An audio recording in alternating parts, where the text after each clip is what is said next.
Hello, Local 304. I tell you what, it's been a tough day today with coronavirus discussions all day long. So I'm sure that you're about as tired as I am of hearing about it on the media. But I think it's important that we pay attention to what's going on. And obviously, we have to be involved whenever it impacts our working conditions at our different contracts. So this is never evolving story. So what I'm going to tell you today, there's no MOUs that have been written. I can kind of keep you updated on the discussions that we're having. Evergy, as on the operations side, talked to them today several times, and it looks like taking the high road there and encouraging that we stop any kind of community spread. So by talking about things like where you've been, if you traveled domestically or internationally, that you do a little Survey Monkey thing. It'll kind of help you see whether or not that's something you should be quarantined for. And talking with your supervisor, of course, it has to be supervisor authorized. But we do have the direction as of now that everything's going to be under administrative leave. So you won't have to be using your paid benefits, whether you have them or not, which is the key point, right? So erring on the side of safety, so we make sure that we keep our workers safe. That's the plan right now. Now, obviously, there's going to be more discussion as we get further on, and I know that nationally it's just been declared a state of emergency. Kansas declared a state of emergency yesterday, so all this, again, is going to be ever evolving. Talked to Northrop Grumman today also. Sounds like Northrop's got a real good plan in place right now at the local facility for disinfecting and sanitizing and trying to set you up socially so that you maintain that proper distance in order to help mitigate spreading the germs, disease, virus, whatever the hot topic is. So again, working through those issues, what happens when you come to work and you are showing symptoms, then how you're treated is obviously what we're asking for, is that this hyped up thing doesn't change the way that you were treated yesterday. So again, let me say it a third or fourth time that these are ever evolving stories. So this is what I know right now. Wolf Creek, a whole different animal with the NEI document that's out, and obviously there's some contractual impact there. So I've requested impact bargaining on those rules. We're mobilizing our stewards and my your rep out there on the facility. So there'll be more breaking news on that. I know that Gene was talking to Sunflower Electric, and DS&O was another one that has kind of started asking some questions. So the important part is that being union contracts, those are mandatory subjects of bargaining. As long as they're following the contract, that's exactly why we've got a negotiated agreement. So that's what's happening on that side now. So please keep yourself safe and watch out for that. All the different symptoms, and do the things that it takes in order for us to try to not over-activate the medical community for any kind of false stuff. So pay attention to what's happening nationally. Line clearance, I want to again speak directly to you. I know that there's some frustration in not getting a newly negotiated contract. If you remember last year, it took us 8 months to negotiate the contract, so we're back to the table within about 3 months after ratification of the agreement. So went back to the table, negotiated a new agreement with one meeting, so we got done quickly. Drafted up the changes, sent off to the employers. I got everything back about towards the end of January, so pretty timely with that. Sent off to the IO, and I still don't have an approval. Talked to our rep, and he said in some cases it can take up to 3 months to get contracts approved from the IO.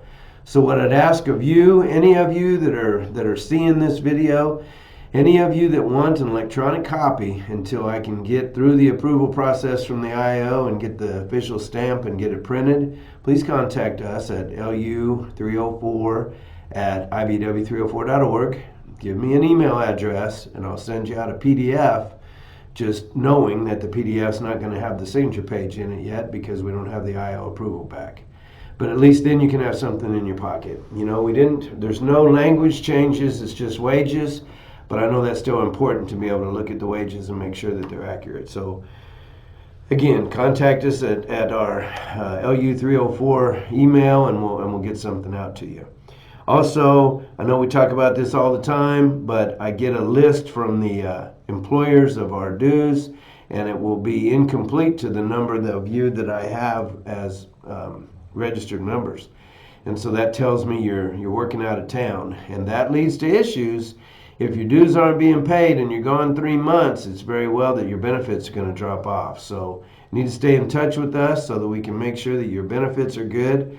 I know that this is happening because you'll be gone a couple of months and then you're back on my rolls again and then you drop off again. So I know that they're moving you guys around, and I get that. I'm happy that you're staying employed. I know there's a lot of you going to California. It's fantastic. You're making good money out there and staying employed, so it's fantastic. But again, we want to make sure that you don't lose your line co benefits, and that everything is earned so that you continue to receive your benefits. So stay in touch with us. Along that same line, we sent out a renewal for our benefits. American Income Life has been renewed for another year, and so with that mailing to our 2,400 members, I got about 60 odd envelopes back with bad addresses. So the guys have been helping me go through that list. So I want to remind you that it's really, really easy to update your address through the hall. If you go to our webpage, that's www.ibw304.org, you sign in using your last name and your card number, and the very first screen you're going to get is your update, your update page where you can update your address and any other contact information. So please keep us informed. As you know, this is an election year, and so based on that, we have to send out our notification of nominations. So that'll be going out next month because nominations are held in May according to the bylaws. So you want to make sure you get all of the notifications, and then you also get your ballot then. May 21st, those will be mailed out following the nominations night. The ballots will go out in the mail, and they have to be returned by June 8th to be counted on June 11th. So again, that'll all be included on the letter, nominations letter that goes out. It'll spell out all the rules. But it's important that we have a good address, so you get that, and most importantly, vote. I know that we're doing a great job, and you don't get a lot of need for your union office because we're behind the scenes working on everything. But don't fall asleep at the wheel. Make sure you're exercising your right to vote and get those sent in to us once you get them. Quick little legislative update. The couple of bills that we talked to you about, I think in our last YouTube video, were the Janus bills reenacted this year. So Senate Bills 361 and House Bill 2586. For all practical purposes, that seems to be dead this year. I would not be surprised if I don't see them come back again next year. And we need to pay attention to those. Obviously, those are directed right now at the public workers and the ability to drop dues at the drop of a hat, and that the administrative nightmare that would be. And so, again, those two bills don't seem to be getting any action now, and we're hoping that they'll be done. Also, there was an interesting committee hearing that David and I attended yesterday afternoon, and it's Senate Bill 437. That bill was brought about from the environmentalist groups, and it